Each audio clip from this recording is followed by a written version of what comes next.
Un beau week-end de septembre à Marseille. Au cœur de la cité phocéenne, des kilomètres d'autoroutes et un labyrinthe de tunnels, un cauchemar pour de nombreux automobilistes. C'est aussi le terrain de chasse des CRS autoroutiers.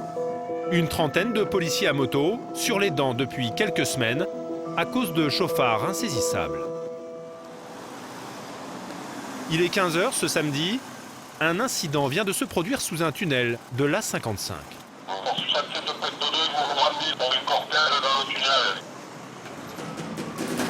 Les brigadiers Labas et Beraba foncent sur les lieux.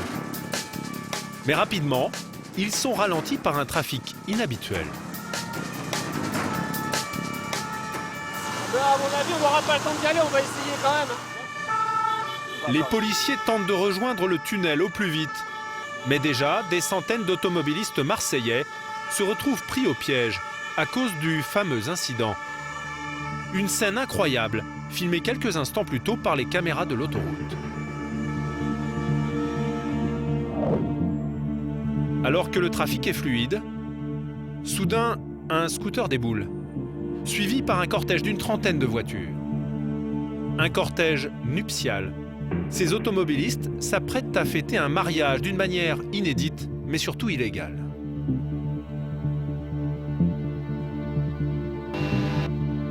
Les invités de la noce, feu de détresse allumé, s'arrêtent en plein milieu du tunnel.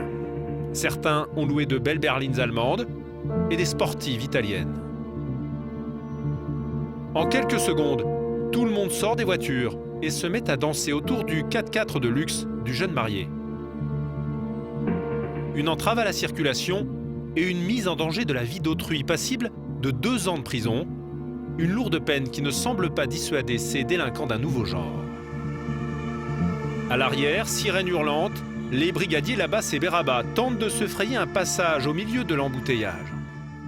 En les entendant, les noceurs remontent aussitôt dans leur voiture et repartent tranquillement. Les policiers parviennent tout de même à rattraper le cortège. Ils sont là, c'est tout ça là.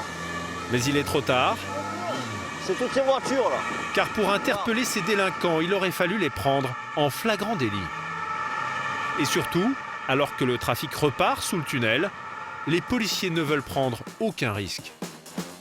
Ce jour-là, impuissants, ils doivent laisser filer la trentaine de voitures. Mais ce n'est que partie remise.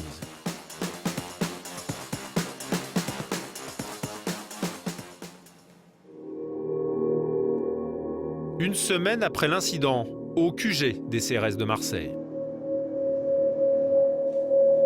David, le patron des motards, a convoqué une dizaine de ses hommes pour préparer une opération coup de poing.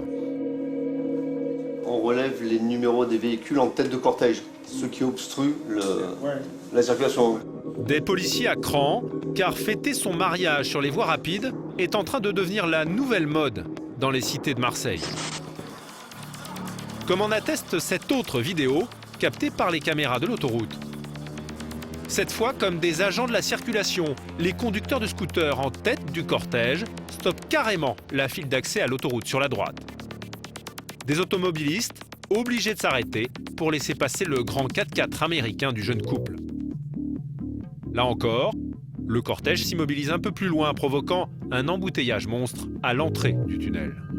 Imprévisible et dangereux, ce genre de blocage se multiplie depuis l'été dernier. Sur les réseaux sociaux, c'est la surenchère. Les chauffards se filment, c'est au mariage qui fera le plus de buzz. Comme ici, où une cinquantaine de fêtards entravent la circulation pour danser sur le bitume. Seulement parfois, la situation dégénère. En juillet dernier, aux portes de Marseille, une voiture sortie d'un cortège fonce sur un policier. Pour la stopper, le fonctionnaire a dû dégainer son arme. Le conducteur a écopé d'1 an de prison ferme. Tu te positionnes sur Charles Livon, accès TPC.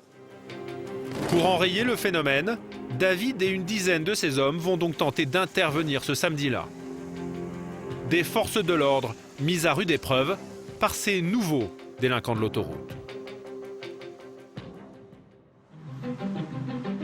Les autoroutes, chaque jour, 1,5 million d'automobilistes sillonnent ces 11 000 km de bitume. Le réseau français est le plus vaste d'Europe. Des flots d'usagers qui empruntent les grands axes pour aller au travail ou partir en vacances. Ils côtoient, sans le savoir, des trafiquants et délinquants qui utilisent eux aussi ces voies rapides. Et mettent parfois leur sécurité en péril. Dans le nord de la France, depuis des mois, les gendarmes tentent d'arrêter ce qu'on appelle les passeurs.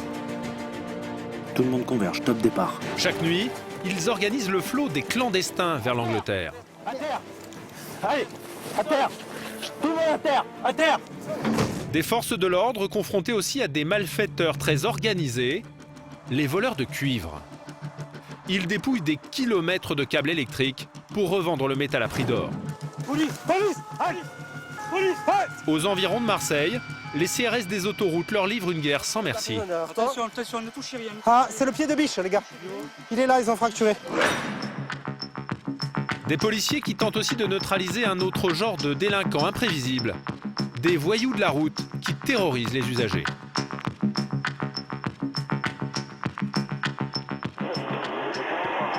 Ils viennent de casser la barrière en marche arrière. Vite qu'ils arrivent. Faut qu'ils arrivent vite. Chauffards, voleurs, trafiquants. Pendant 1 an, nous avons partagé le quotidien des policiers et des gendarmes dans leur traque le long des grands axes, sur ces autoroutes de tous les dangers. « 6 heures du matin, nous sommes sur l'A26 dans le nord de la France, à quelques kilomètres d'Arras. Une longue journée s'annonce pour l'escadron de gendarmerie. Car déjà un homme se présente, un chauffeur de poids lourd anglais qui vient chercher l'aide du gendarme Coulombelle, l'officier de permanence. Un chauffeur très inquiet. J'ai un gros problème. Direction le parking de l'aire d'autoroute. Alors qu'il y dormait à bord de son camion, l'homme a été réveillé par des bruits suspects à l'arrière. J'ai senti comme des espèces de mouvements. C'est ce camion-là? Les gendarmes demandent au routier de soulever la bâche de sa remorque. Et voilà ce qu'ils découvrent.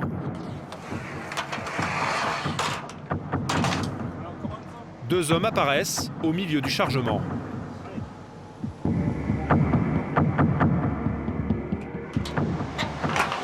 Vous parlez anglais?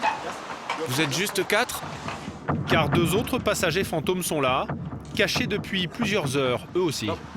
Personne d'autre? Fini?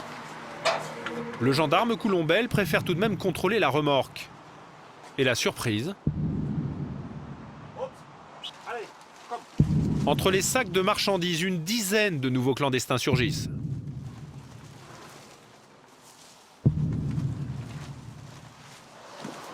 C'est bon. C'est vide.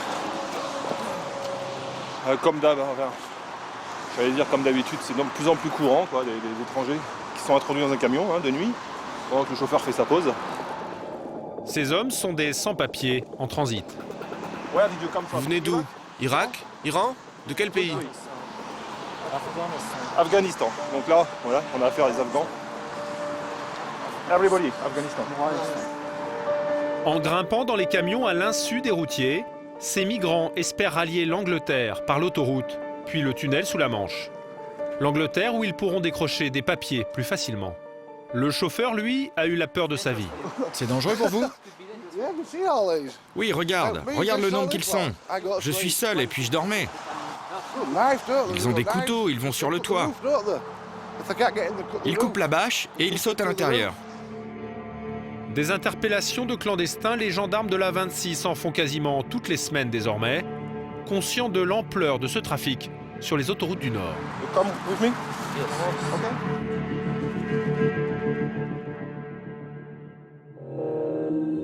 Car pour conduire tous ces clandestins vers le paradis anglais, des trafiquants opèrent tous les jours le long de ces voies rapides. Voici des images amateurs tournées par des usagers. On peut y voir des migrants arpenter la bande d'arrêt d'urgence, au ras des voitures. Régulièrement, la presse locale se fait l'écho d'accidents mortels. Une dizaine de migrants ont été fauchés sur ces voies l'an dernier. Des clandestins et leurs passeurs qui vivent à 2 pas de l'autoroute. Voilà ce qu'on découvre par exemple non loin de cette aire de parking poids lourd. Dans les champs, un camp de clandestins. Il y en aurait une quinzaine comme celui-ci le long des autoroutes du Nord. Le drapeau d'Érythrée flotte au-dessus de ce camp de fortune. L'Érythrée, un petit pays d'Afrique déchiré par la guerre, que fuient de nombreux migrants en ce moment. Une cinquantaine de personnes habitent dans ces cabanes rudimentaires. Des hommes et des femmes, parfois des familles. Tous se sont endettés pour payer les 20 000 € du voyage. Alors comme Kisnet, cette Érythréenne de 35 ans, une fois arrivée ici, il faut passer à tout prix. Chaque nuit, les trafiquants tentent de les faire monter dans les camions. Vous savez, quand vous ouvrez le véhicule de quelqu'un, vous êtes comme un voleur. Aller jusqu'au camion, ce n'est pas dur. Mais ouvrir et monter à l'intérieur, c'est beaucoup plus difficile. C'est difficile de vous expliquer comment on fait concrètement. Vous ouvrez les camions et vous partez? Oui, c'est à peu près ça. Kisnet se sent épié. Et pour cause, les fameux passeurs sont là. En fait, ils se fondent au milieu des clandestins. Impossible de les distinguer. Même origine, même vêtements. En revanche, ce sont eux qui ont les téléphones, les armes et surtout l'argent pour assurer le business. Certains trafiquants peuvent ainsi gagner jusqu'à 10 000 € par mois en passant une trentaine de clandestins. La préfecture a beau détruire ces camps, ils repoussent un peu plus loin. Alors dans quelques jours, l'escadron de l'autoroute A26 va tenter une opération coup de poing.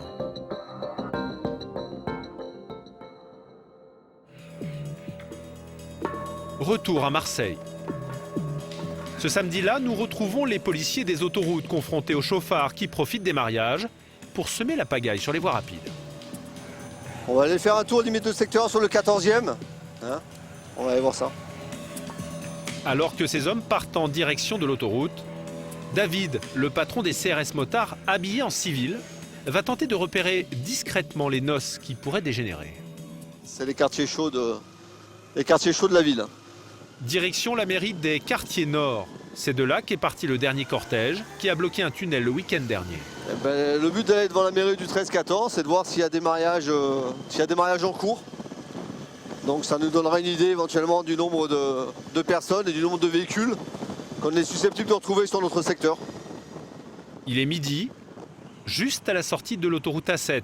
Le brigadier vient mener sa petite enquête, alors que la mairie est encore vide. Bonjour monsieur, la police de la route, la CRS autoroutière Provence. Est-ce que vous pouvez nous dire où sont affichés les bancs, savoir s'il y a des mariages éventuellement aujourd'hui, cet après-midi? C'est le mariage, c'est la fête? Et moi, les mariages de 14h à 16h. De 14h à 16h. Voilà, il y a combien? 9. D'accord. Bon, ben merci de l'information et peut-être à cet après-midi alors. Eh ben voilà, je serai là. Allez, ça va. Allez, merci, au revoir. Pas moins de 9 cérémonies célébrées ce samedi.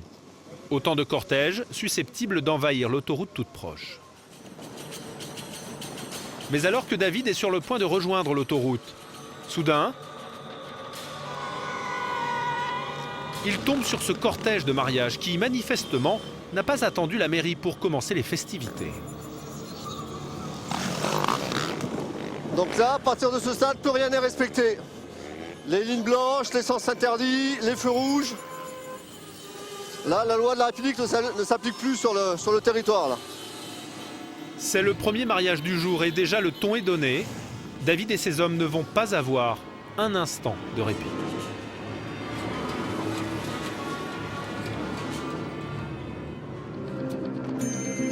Il est 15h. Sur l'autoroute A7, une quinzaine de policiers scrutent le trafic dans l'attente d'un cortège qui passerait par là. Quand tout d'un coup, à la sortie de ce tunnel, des scooters déboulent alors qu'ils n'ont rien à faire sur ces voies rapides. Thierry, l'un des policiers, donne l'alerte. Il y a 3-4 scooters qui sont passés avec des individus sans casque. Derrière, la limousine des mariés qui ralentissait le trafic n'ose pas s'arrêter sous les yeux des forces de l'ordre. La présence de Thierry et de ses collègues semble avoir dissuadé les convives de faire la fête à la sortie du tunnel. Voilà, je pense que le mariage est fini, c'est un petit cortège, Mais pas le temps de souffler pour les policiers. Au même moment, David, le motard en civil qui patrouillait sur la 7, revient à toute vitesse vers les quartiers nord, car une autre noce est en train de sortir de la mairie. Et en arrivant, voilà ce que David découvre. Le cortège fête le mariage à sa manière. Des concours de roues arrière au ras des voitures. Des jeunes femmes assises sur les portières. Le policier préfère ne pas intervenir pour l'instant. Je suis seul et je suis en civil, donc j'interviens pas là. Le code de la route n'existe plus. Les convives commettent infraction sur infraction. Et sur ce rond-point à l'entrée de l'autoroute, les jeunes chauffards commencent à bloquer les autres usagers pour laisser passer le 4x4 des mariés. Bloquer les routes. D'accord, et vous bloquez les routes pour le cortège? On laisse pour pas que le cortège se disperse. D'accord, et c'est jamais dangereux pour ces motos? Non, faut faire attention. Tout a été minutieusement préparé. Les mariés sont ravis. C'est l'ambiance de Marseille. Faut faire attention quand même, hein? Oui, non, il faut attention quand même, hein. Enfin, sans oublier que, voilà, il y a la sécurité avant tout, hein. Des mariés qui oublient un peu vite les nombreux automobilistes coincés à l'arrière. Pour David, le policier en civil, une seule priorité maintenant. Regarde devant. Éviter à tout prix que ces jeunes chauffards ne bloquent l'A7 sur laquelle ils vont s'engager. David alerte aussitôt tous ses collègues. Entrée d'un cortège sur A7, chaussée descendante. L'autoroute où, malgré le trafic à 90 km/h, les jeunes gens commencent à mettre leur plan à exécution. À 4 de front, ils ralentissent peu à peu le trafic. Je disais là, tu vois, on risque notre vie là. On est à 45 à l'heure sur l'autoroute. La circulation était fluide et ça déboule à 90 ans derrière nous là. D'ailleurs, certains usagers, comme le conducteur de cette voiture noire, refusent de se faire coincer. À chaque instant, on frôle l'accident. On voit les gens excédés, qui ont été pris dans les bouchons. Les gens finissent par péter les plombs et slalomer dans le cortège. Et ça multiplie encore le risque d'accident. Sur A55, on va s'engager dans le tunnel de la Joliette. A55, entrée dans la Joliette. La Joliette, le fameux tunnel où des vidéos de mariage ont été tournées ces dernières semaines, est en approche. C'est le conducteur de cette moto verte, la tête du cortège, que les policiers doivent maintenant neutraliser pour éviter un blocage. David et plusieurs de ses collègues qui arrivent enfin en renfort vont rattraper le jeune chauffard et l'obliger à s'arrêter. Quelques secondes plus tard, le jeune homme un brin énervé est stoppé dans son élan.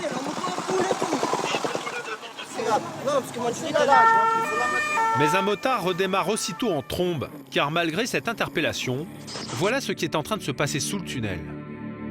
Certains de ses camarades, loin d'être refroidis, sont bien décidés à organiser le blocage. L'une de leurs voitures se met même en travers de l'autoroute. Mais très vite, ils doivent décamper, certains en marche arrière, car des motards de la police leur fondent dessus et une entrave à la circulation est passible de 2 ans de prison ferme. Une intervention rapide qui sème la confusion. Sous le tunnel, le mariage encadré par les policiers ne peut plus s'arrêter. Laissez rouler les gars. Laissez rouler, laissez rouler. Laissez rouler, laissez rouler. Un cortège également attendu à la sortie. C'est là qu'est positionné Thierry depuis le début de l'après-midi. Vas-y, prends bien la plaque. Profitant du ralentissement, le policier relève quelques plaques d'immatriculation avec son téléphone portable. Vas-y, montre-moi bien ta plaque. Allez-y, on va rigoler, vous allez pas, ne vous inquiétez pas. Magnifique. Allez-y, vas-y. Le comportement est toujours le même, à savoir que pas de casque, circulation ralentie, pas bloqué sur ce coup-là. Et puis bon, on voit bien quand ils nous voient le comportement qu'ils ont. Ils nous narguent, ça les amuse. On a l'impression que la loi n'est plus respectée. Bilan de l'opération, 5 conducteurs de 2 roues verbalisés et de possibles convocations par la justice pour entrave à la circulation. Ce samedi-là, à Marseille, il aura fallu une quinzaine de policiers pour mettre en échec ces nouveaux délinquants de l'autoroute.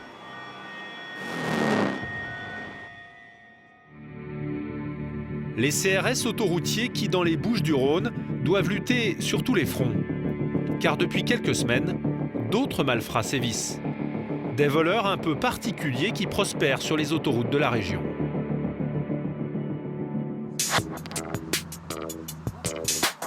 8 h du matin, non loin de Marseille, c'est l'heure de pointe sur l'A7. Les CRS roulent sur la bande d'arrêt d'urgence. Marc vient d'être appelé par des agents de maintenance. Toute la nuit, la voie rapide a été plongée dans le noir. Plus de lumière. Même les bornes SOS sont hors service. Marc cherche à savoir si un local technique a été visité. C'est la panne de courant en général. Allez à l'autre. C'est là la chasse la borne. Ah là-bas. Ils ont découpé.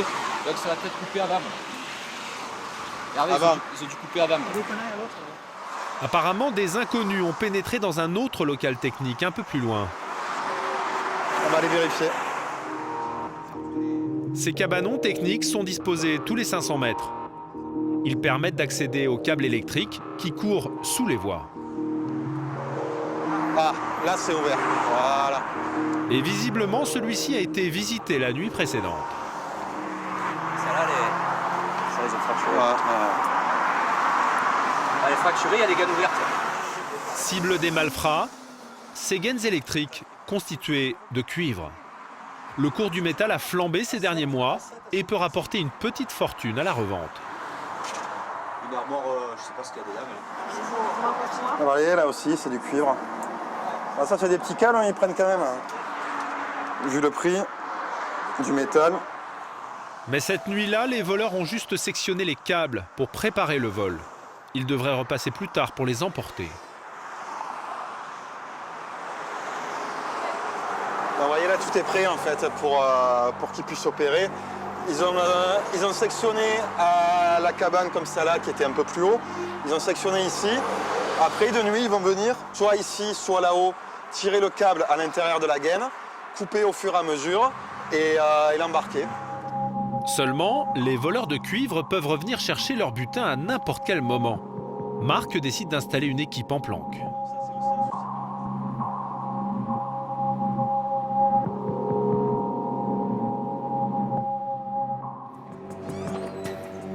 « 23 h. C'est l'équipe de nuit, Cyril, Christophe et Karim, qui assurent la première surveillance. Direction l'A7, vers le local technique fracturé le matin même. On va voir au niveau du grand portail, là, si on peut remonter la colline pour se mettre en planque au-dessus. Arrivés sur place, dans la pénombre, les policiers cherchent la cache idéale à flanc de colline.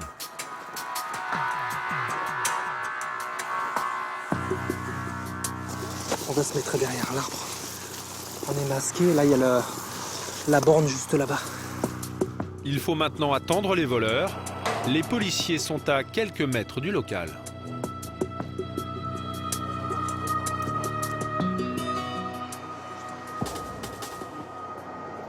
Le cœur palpite à fond. On se dit qu'à tout instant, ça peut survenir. L'attente va durer 1 heure. Moi, je vais m'approcher un peu, voir un peu si comment. Quand brusquement, une silhouette apparaît. Les policiers entendent des hommes, ils parlent une langue étrangère.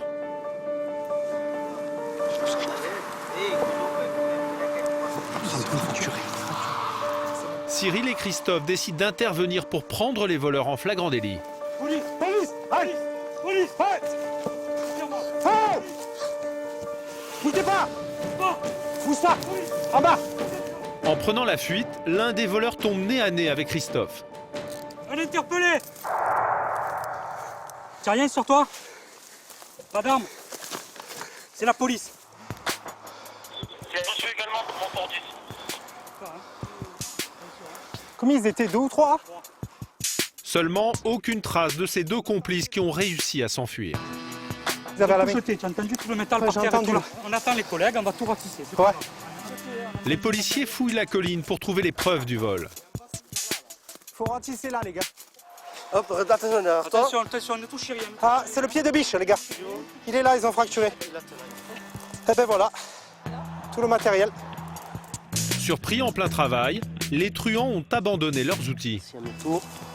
Parfait, Mino. Pince. Là, on a les deux. Là, tu as la pince, tournevis. Et voilà, le feu, les gars. C'est bien. Super. Bonne intervention. Ça, c'est de la bombe. Mais le meilleur est à venir. Cachés sous les arbres, les policiers découvrent cette voiture. À l'arrière, le butin des voleurs.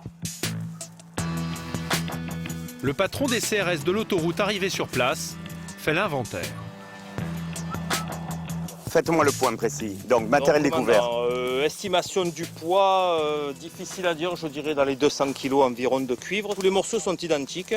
Ouais, la section Ils sont découpés, là, prêts à être transportés. Et vous avez 3 longueurs qui se trouvent plus loin, d'environ une dizaine de mètres chacune, qui sont prêtes à être découpées. En fait, je pense que c'est ici qu'ils découpaient leur câble avant de le transporter. Ok.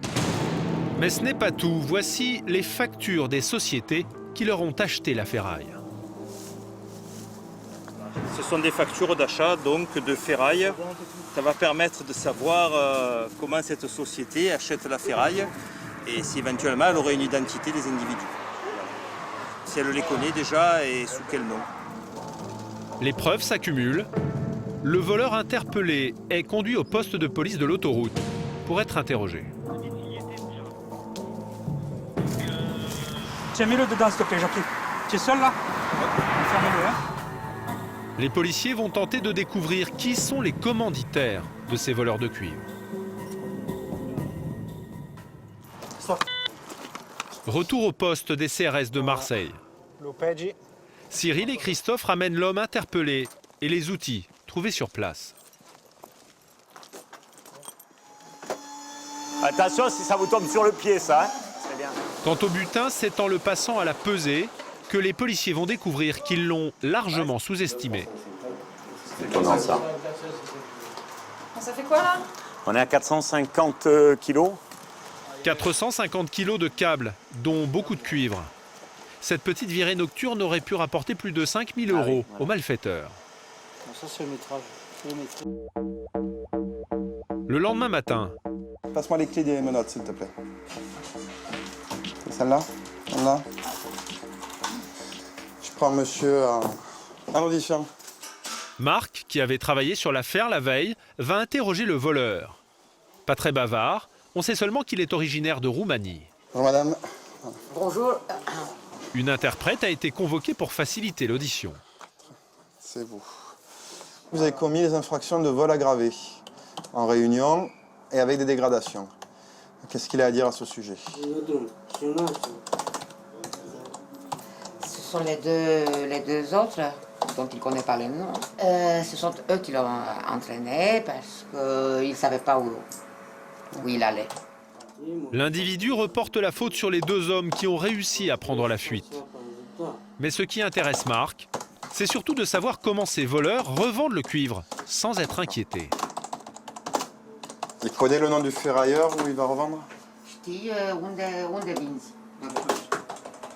ne connais pas le nom du ferrailleur, bien sûr, et il ne s'est pas expliqué, mais c'est pas loin de la mer. Il y a une personne qui s'en occupe, qui s'occupe de la vente pour tous les autres.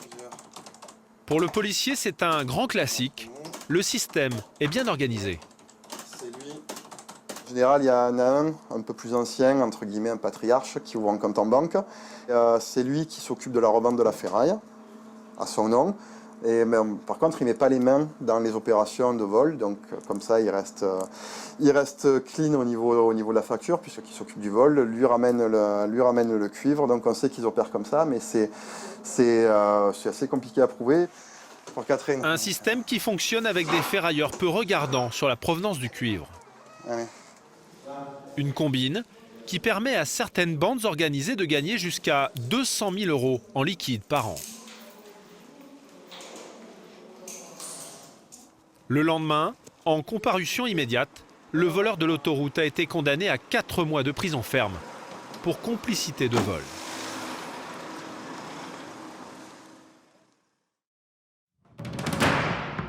Nous retournons dans le nord de la France, près d'Arras, où l'heure est venue d'intervenir pour les gendarmes confrontés au trafic de clandestins.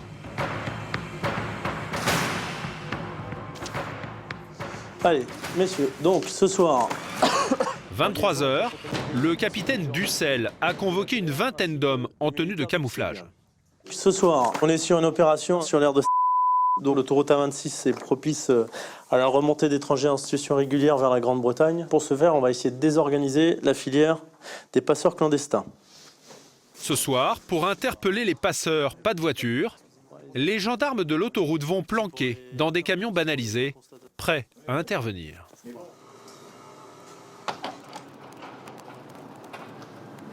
Tout de suite à gauche.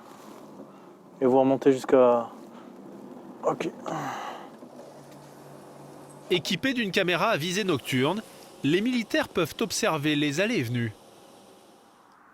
Un routier est d'ailleurs en train de vérifier si le temps d'aller payer, aucun clandestin ne s'est glissé sous ses essieux. On a vu donc sur les grillages et sur tous les poids lourds qui sont à l'entrée du parking, vous sur le reste. Ok pour tout le monde, c'est parti, on patiente, d'ici une bonne demi-heure ça devrait commencer à bouger. Allez, silence radio pour tout le monde. L'attente va durer 2 heures par une température glaciale.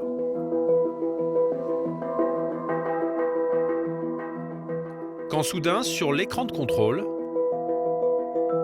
un homme apparaît.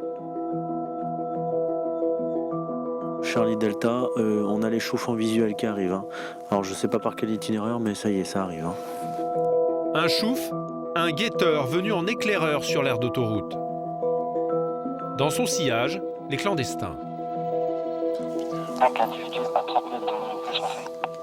Stand-by pour l'instant. Les migrants s'attroupent à l'arrière d'un camion. Le passeur vient de forcer la porte.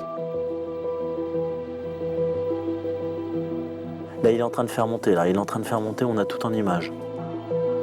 Voici le passeur. Le capitaine a sous les yeux celui qui dirige ce trafic d'êtres humains depuis des mois. Oh non, là encore en image. Il est où? Là, il est en train de travailler. Le passeur qui repousse violemment les clandestins trop pressés. C'est lui qui choisit. Ceux qui payent le plus montent avant.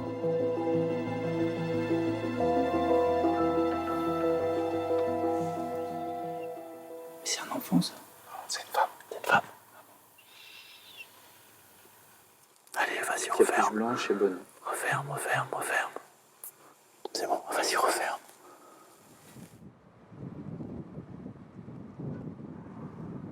Le passeur vient de fermer la porte. Le capitaine décide d'intervenir. Allez les gars, faut y aller. Allez, top départ. Tout le monde converge, top départ.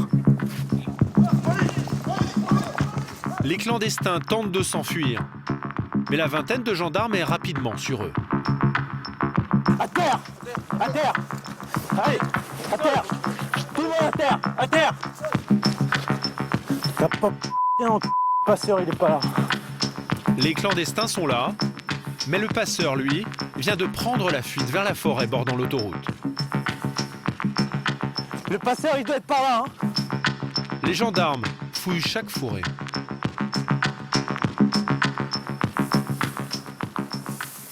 Là! C'est là!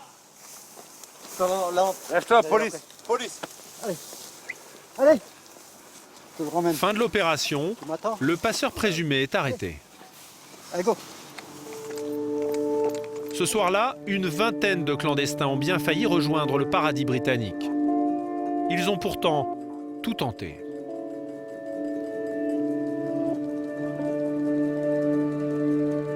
Toi, ouais. Salut! Ouais. Les gendarmes doivent maintenant s'assurer que l'homme arrêté est bien le trafiquant qui sème la pagaille sur les autoroutes de la région.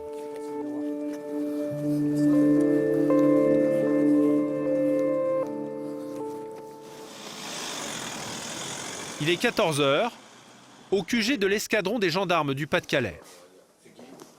L'audition de l'homme interpellé peut commencer. C'est le major Maillot qui va tenter d'en savoir plus. Une audition sensible, à huis clos.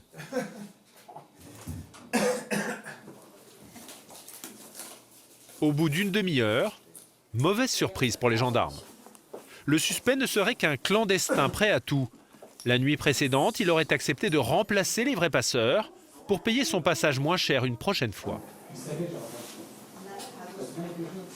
Alors, il y a un petit rôle, hein. Mais bon, on avance puisque bon, d'autres noms sont donnés sur des passeurs un peu plus importants. Donc là, on va, je pense, parler d'un réseau très organisé. Ça signifierait quoi? D'autres interpellations sur leur camp de base, où des passeurs seraient retranchés. L'homme a donné un signalement précis de 2 individus, les vrais chefs du réseau d'après lui. Dès le lendemain, le capitaine Dussel va investir le camp des clandestins. 7 heures du matin, le capitaine et ses hommes débarquent dans le camp, en bord d'autoroute. On y va? Bon, Muriel, salut, merci. Ouais, bah écoute, à bientôt. Ouais, ça roule, ciao. À plus. Ouais, bye. Bon, on y va? Un camp qui prend de l'ampleur au fil des jours. De petites maisons en bois ont même remplacé les taudis. Contre l'avis du préfet, la commune, inquiète des conditions d'hygiène, a fait un geste.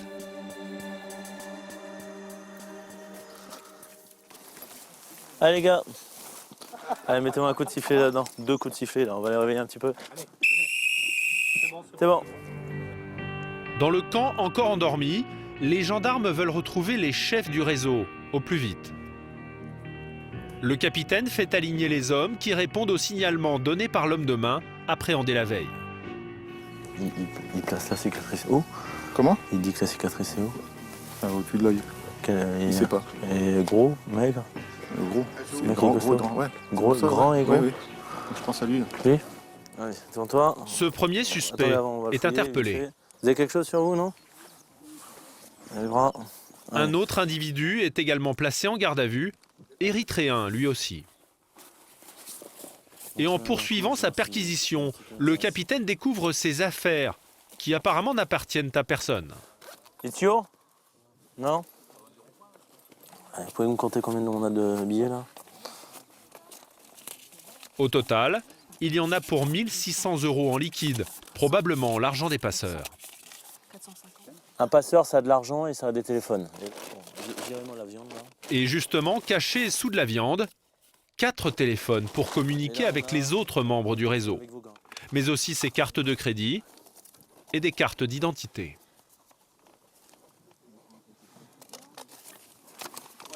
Ils confisquent les papiers, ils font payer, et ils ne restituent les papiers qu'une fois que le passage est effectif.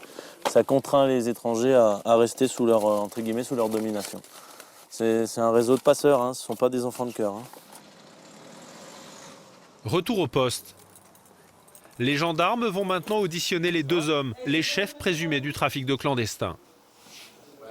2 Érythréens qui risquent de lourdes peines de prison, mais ils restent très calmes. Celui-ci, par exemple, a déjà un gros casier judiciaire. J'ai déjà fait 8 mois de prison à Béthune. J'ai été pris sur le même parking. Avant, j'ai déconné, j'ai aidé les gens à monter. Après, la police m'a arrêté. Ok, je reconnais, c'est mal. Mais là, je ne suis pas inquiet. Ils m'ont arrêté pour rien. Vous avez vu? C'est au camp qu'ils m'ont pris. L'homme n'était pas sur l'aire d'autoroute. Il n'a pas été pris en flagrant délit. Il le sait parfaitement. Les gendarmes n'ont pas grand-chose contre lui. Regarde la vidéo. S'ils ont filmé le parking, regarde si tu vois mon visage ou mon corps. Je suis sûr de ne pas y être. S'ils regardent vraiment, je suis libre. Alors le capitaine va tenter de le faire craquer. Il décide de confronter les 2 passeurs à l'homme qui les a dénoncés. Dans le bureau, la tension est palpable. Nous ne sommes pas autorisés à filmer.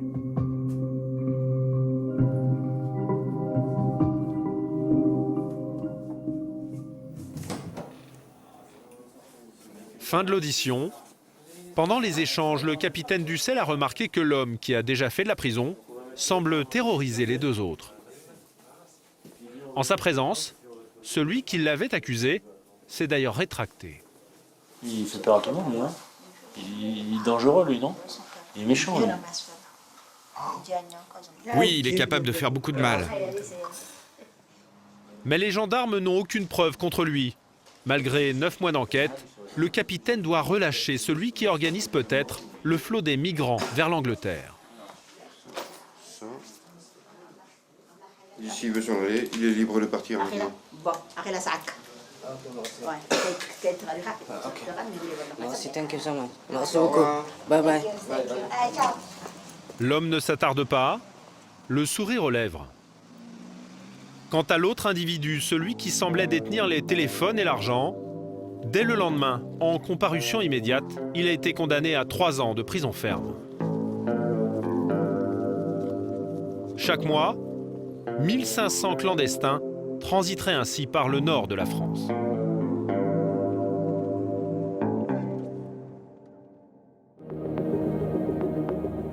Retour sur Marseille et son réseau d'autoroutes.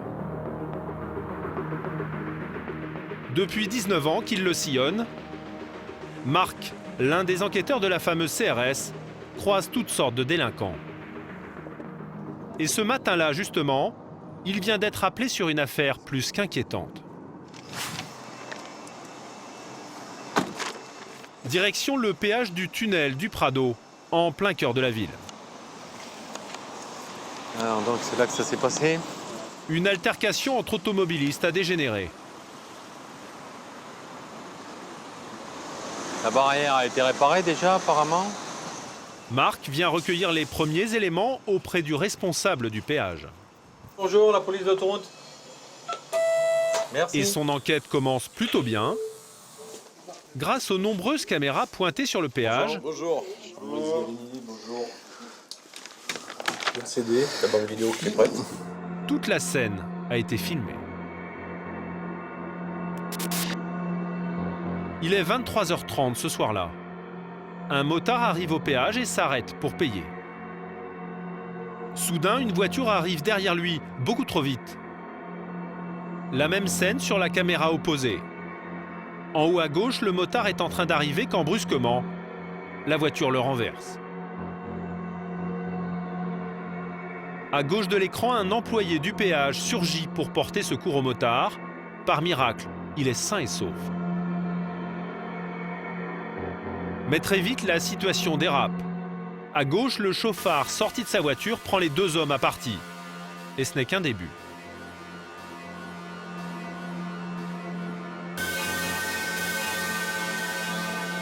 Car Marc va bénéficier d'un autre élément précieux, une bande-son. Voyant les choses s'envenimer, l'employé du péage a eu le réflexe de tout enregistrer sur ce dictaphone. Allez, remontez dans votre voiture, on va appeler le CRS et on va régager la police. Voilà. Asseyez-vous. Appelle la police. Le conducteur sent qu'il est coincé.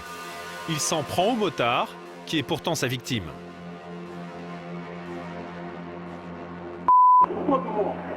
J'ai pas une face, tu veux quoi de moi? J'ai pas de sous, tu veux quoi de moi? Prends ta moto et dégage, je te donne le numéro de main. L'homme coincé entre les barrières s'agite de plus en plus.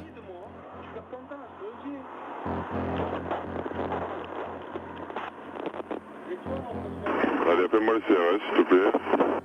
Allez, ok. Le chauffard, hors de lui, menace le motard les yeux dans les yeux. T'as compris? Regarde-moi. T'as compris? Regarde-moi dans les yeux. Si je reste les pouces, c'est pas. Mais la police est sur le point d'arriver. Ils arrivent. Aussitôt, l'homme rentre dans sa voiture. Alors, le monsieur veut prendre la fuite. Le motard s'inquiète pour sa moto, mais l'employé ne se laisse pas impressionner. Il va rentrer dans la moto, il va me la fumer. Mettez-vous sur le trottoir, la moto c'est pas grave. Ah ouais, non, attendez. Le chauffard ne veut pas croiser les policiers. Il vient de casser la barrière en marche arrière. Il a reculé en force et se présente sur la voie d'à côté. Faut qu'ils arrivent. Faut qu'ils arrivent vite. L'employé vient se mettre contre la voiture, mais le chauffard démarre violemment, en bousculant l'employé. Là, il essaie de m'écraser. C'est quoi maintenant? Depuis, plus aucune trace du chauffard. Les CRS de Marseille doivent le retrouver au plus vite, car l'homme leur semble dangereux.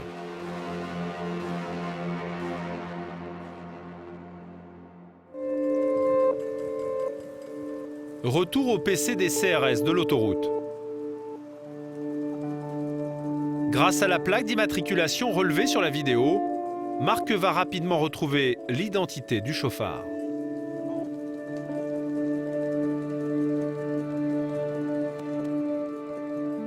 Je viens d'avoir un nom, prénom avec une adresse. Et l'homme n'est pas inconnu des services de police, c'est même plutôt le contraire. Selon Marc, il a un CV impressionnant. Mais l'enquêteur doit vérifier un dernier élément. Alors quelques heures plus tard, il va convoquer un témoin. On va faire cette présentation de planche photo. C'est l'employé du péage, celui que le chauffard a failli écraser.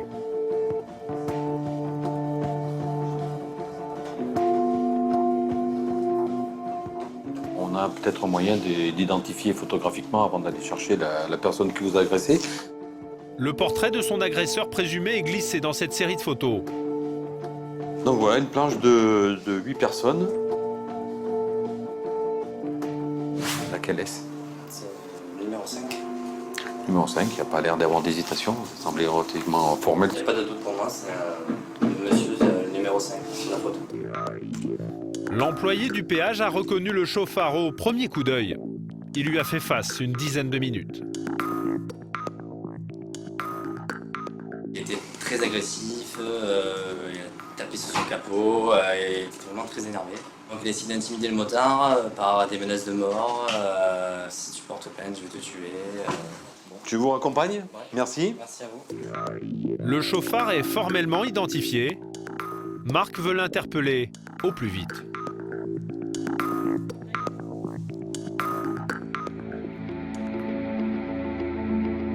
Le lendemain matin, les CRS de l'autoroute passent à l'action. Direction les quartiers nord de Marseille. Il est à peine 7 heures. Marc et une dizaine de collègues arrivent dans la cité endormie. C'est dans cet immeuble qu'habite le chauffard. Elle est là, la voiture. Voilà. La voiture, elle est là. Hop. Voici donc la voiture qui a renversé le motard. Les policiers vont maintenant appréhender son propriétaire.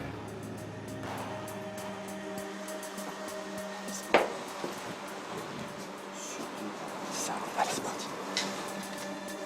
Les CRS arrivent devant la porte. L'occupant ouvre sans la moindre résistance. Bonjour. Bonjour monsieur, c'est la police. Je vous demander de nous accompagner, monsieur. Oui, bien sûr.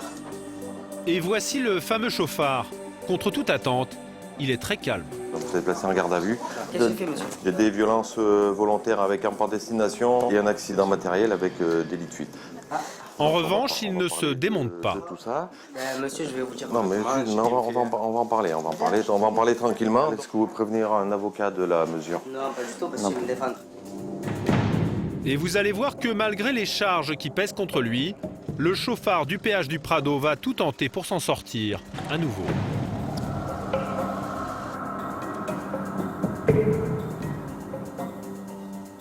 L'après-midi même, devant Marc qui commence à l'interroger, l'homme, habitué au garde à vue, ne semble pas prêt à reconnaître sa culpabilité.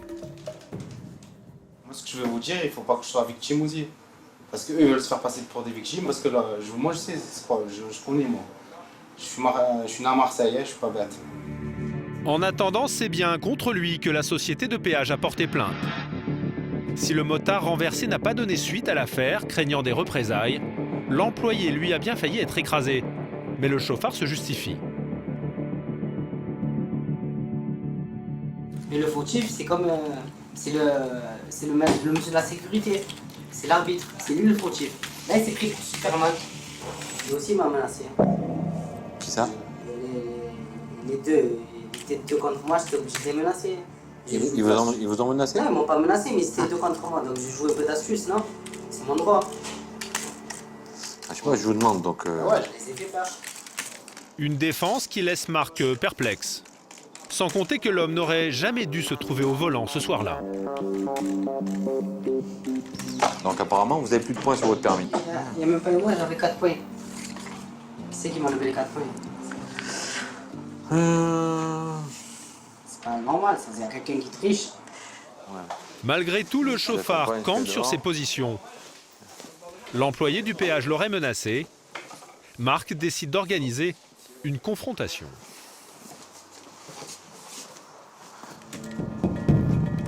Une heure plus tard, le chauffard se retrouve juste à côté de sa victime, l'employé du péage. Cette fois, il se montre plus conciliant. Pourquoi, quand il vient vers vous, il est devant la voiture et vous démarrez comme s'il n'était pas là? Parce que je me suis senti menacé. C'est instinctif, je sais pas pourquoi. J'ai pas voulu l'écraser quand même. J'ai pas voulu vous écraser, monsieur. L'employé du péage, lui, affirme n'avoir jamais menacé l'individu. Je vous dis de vous calmer. J'ai pas eu un mot plus haut que l'autre. Donc je vous ai pas agressé. Je me suis pas senti agressé, mais moi je me suis pas senti en sécurité, c'est pour ça que je suis parti. Dans ses petits souliers, le multirécidiviste tente une dernière manœuvre.